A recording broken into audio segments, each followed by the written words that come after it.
Kind of like an add-on to earlier today. Earlier today we went to Chili's. I didn't share a whole bunch, but I want to add on to it. We went to Chili's. This is part of the after too, but today. We went to Chili's, and when we showed up, one of the guys was like, I hear the name Cynthia. And then we got inside, and I was like, in my head, I was like, it was God speaking to me, and he was like, it's a waitress. And then one of the other guys was like, it's a waitress. And I was like, all right. And so I walk up to him, and I was like, hey, is Cynthia working today? And they were like, yeah, later tonight. And I was like, I'm coming back tonight. And so God told me to go get some flowers, and I was like, okay, that's pretty simple. So we went to Walmart, and we prayed for the cashier, and we went to Chili's, and Cynthia wasn't working.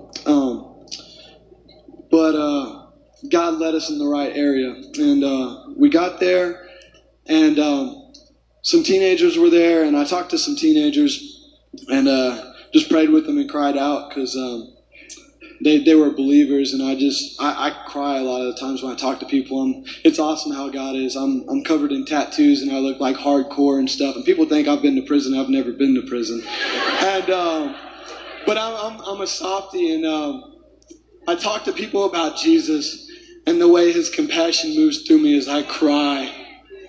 I cry hard for people when I'm talking to them, and they know. And I prayed for these teenagers, and we sat there, and I know there was a divine appointment coming, and I didn't know what it was. And we was praying for people left and right.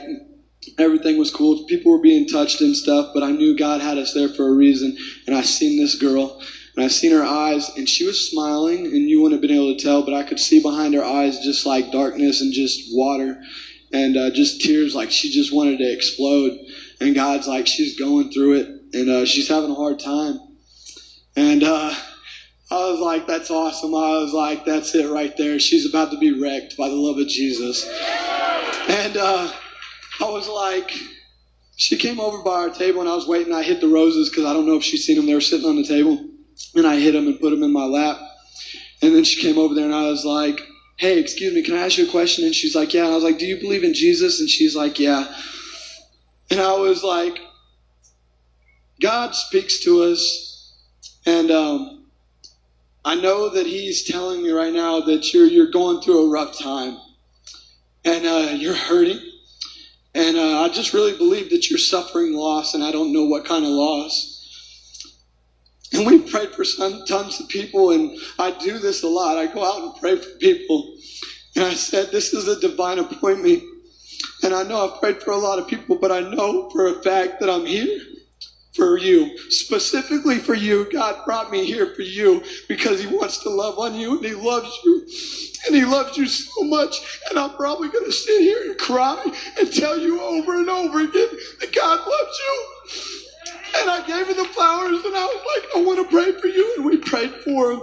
And she was just so wrecked. And she's like, tell us when you're leaving. I want to say goodbye. And she's like, I'm going to tell everybody. And I was like, yes, please. And there's more, but that's all I'm going to say.